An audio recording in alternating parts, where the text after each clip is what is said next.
오늘 본문은 예수님께서 마리아에게 나신 역사적이고 하나님의 약속의 성취며 우리 모든 인류의 희망이요 복음이 되는 그 가장 강력한 하나님의 개입, 사건, 역사입니다. 그런데 이 예수의 처녀 마리아에게서의 탄생은 마태복음 오늘 본문에서 보는 바와 같이 그것은 예언된 것이었습니다. 이사야가 하나님의 말씀을 받아 아하스에게 해 주었던 예언이었죠. 그 인용된 이사야를 좀 찾아보시기 바랍니다. 이사야 7장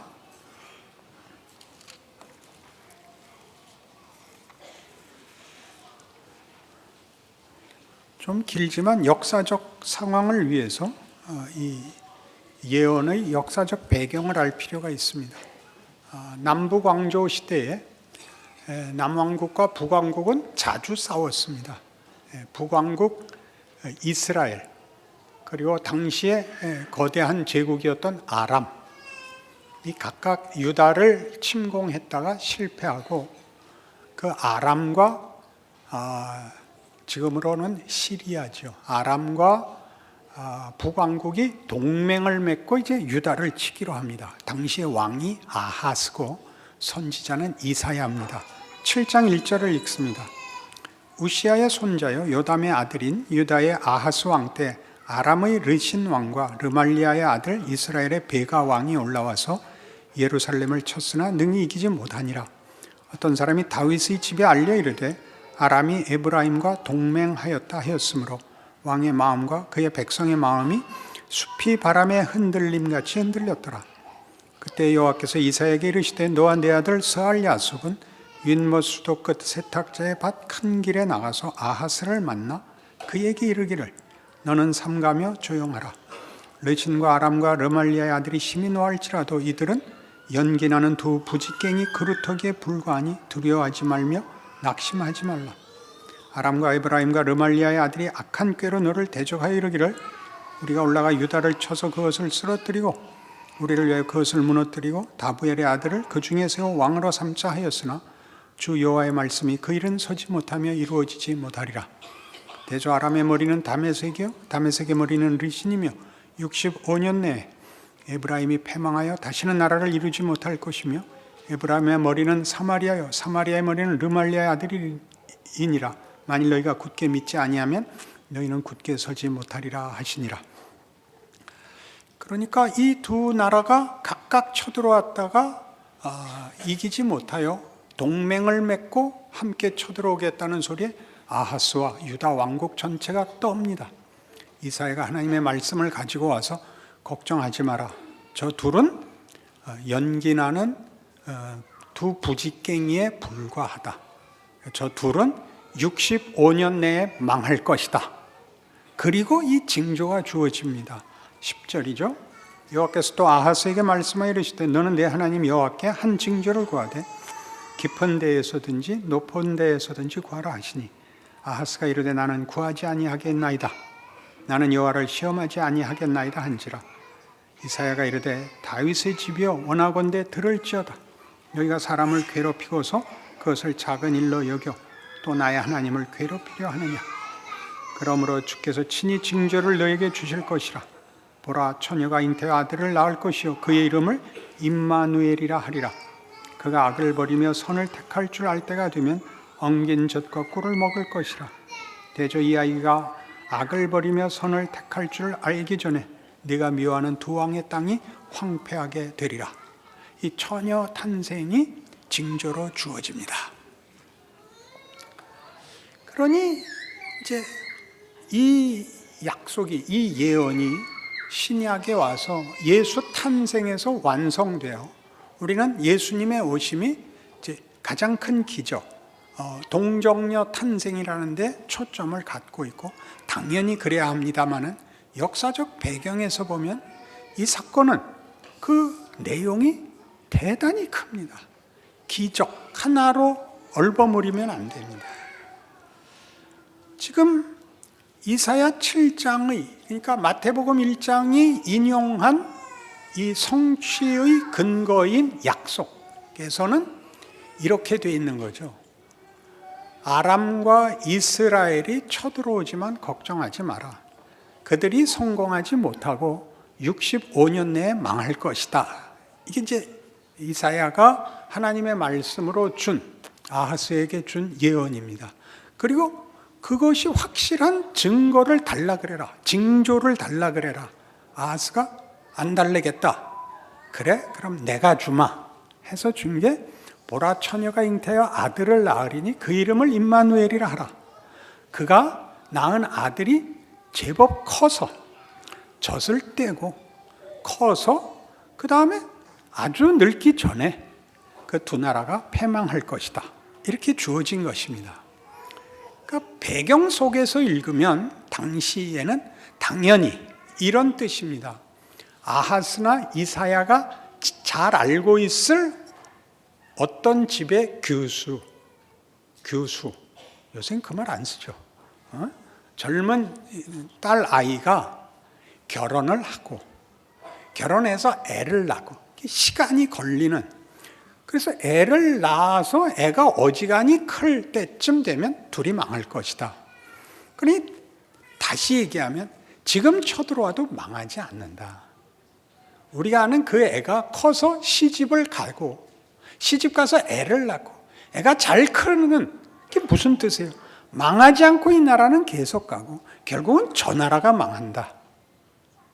그 처녀가 가서 애를 낳을 텐데 그 애가 임마누엘이 되는 것은 우리 신약의 예수의 성취에서는 굉장히 더 큰 신적 개입과 역사가 되지만 당시로서는 하나님이 함께 하셔서 유다를 지키는 그 보호자로서 그 각 가정의 자식들과 자녀들을 지켜 잘 키울 것이다 라는 뜻이었죠. 당연히 무슨 말인지 금방 이해가 가죠.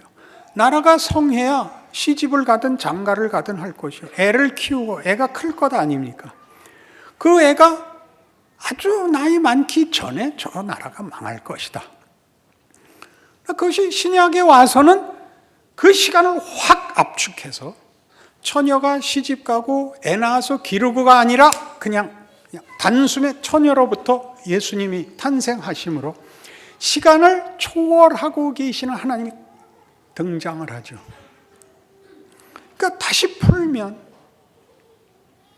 우리가 살아있고 시집을 가고 장가를 가고 애를 낳고 애를 기르고는 전부 이 시간을 넘어 있는 하나님이 우리 안에서 그의 시간을 초월하실 수 있는, 그가 목적한 것을 이루실 수 있는 기적과 그 말할 수 없는 웅대함의 압축이 구체화되고 있는 현장들인 것입니다. 애가 태어나 임마누엘입니다. 그 애 자신이 구세주가 돼서가 아니라 하나님이 함께하여 생명을 주시고 기르시고, 우리가 당하는 모든 시간들은 그냥 시간이 흘러가는 것이 아니고 거기서 우리가 무엇을 만들고 결정해야 되는 것보다 큰 하나님의 창조로부터의 그의 주도권과 신실하심과 목적하심과 그의 의지와 성실하심에 의하여 마침내 도달할 일들의 과정일 뿐인 것입니다. 우리가 우리의 삶을 살면서 보내는 시간들이 우리는 고통스럽죠. 그건 오늘 본문에도 나와 있습니다. 마리아는 성령으로 애를 잉태했으나 마리아나 요셉이나 다 당황스럽습니다. 이건 변명의 여지가 없습니다. 처녀가 애를 낳다. 그게 우리 제일 말 많이 하는 모순, 억지 아닙니까? 처녀가 애를 낳아도 할 말이 있다고? 이게 우리 말에 있는 중요한 그 역설적 힐문 아닙니까? 그게 뭘 의미하느냐죠. 여러분에게 일어날 수 없는 일, 오늘, 어제, 오늘, 내일, 그것들이 이 약속 속에 시간을 초월하고 계시는 분의 구체적인 당신의 목적을 이루시는 시간들로 채워 있음을 예수의 탄생에서 극적으로 확인시켜 줌으로써 우리의 삶이 가지는 모든 현장이 하나님의 손 안에 있다는 걸 보여줍니다. 그게 안 믿어지면 우리는 마리아와 요셉같이 됩니다. 가만히 끊고자 하는, 그렇죠? 저 숨 죽이고 살고 그저 소리 소문 안 내고 그저 체념하고 살고 그저 묻어버리고 살고, 그것보다 크다고 얘기합니다. 우리가 사는 동안들은 우리가 고난 속에 있고 우리의 잘못에 무슨 어떤 부작용 속에 있는 것이 아니라 하나님의 승리를 향하여 나가는 시간들 속에 있다고 합니다. 아하스에게 준 처녀가 시집가서 애 낳아서 기르는 모든 일들이 우리는 그저 삶의 자신의 개인 생활에서 허덕이고 있는 시간에 불과한 것 같지만 저 지금 눈앞에 있는 최고의 적대국, 적대 세력이 무너지는 시간들이랍니다. 살만해지셨을까요? 이러한 일들은 성경에 아주 뚜렷한 예수로 말미암는 반전, 역전, 그리고 하나님의 뜻의 성실함에 대한 아주 중요한 그 복음의 근간을 이루는 내용들인데 우리는 늘 이 문제를 약간 놓칩니다. 로마서 11장에 가시면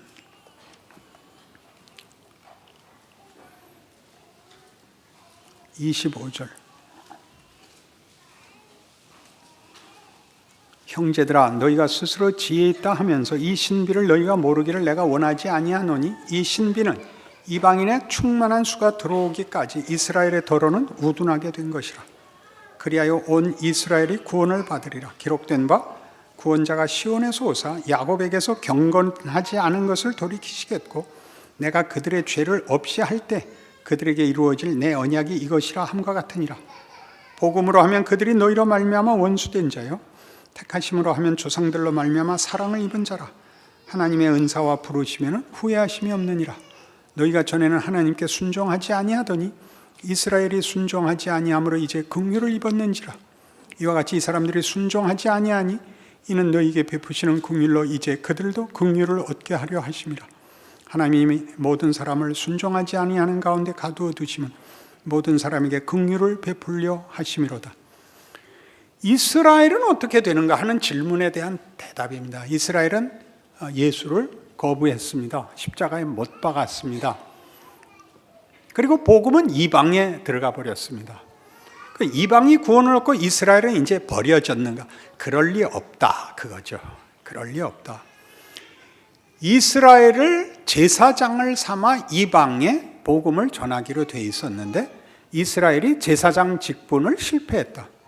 그 실패한 것이 오히려 이유가 되어 이방에게 복음이 들어가게 되었다.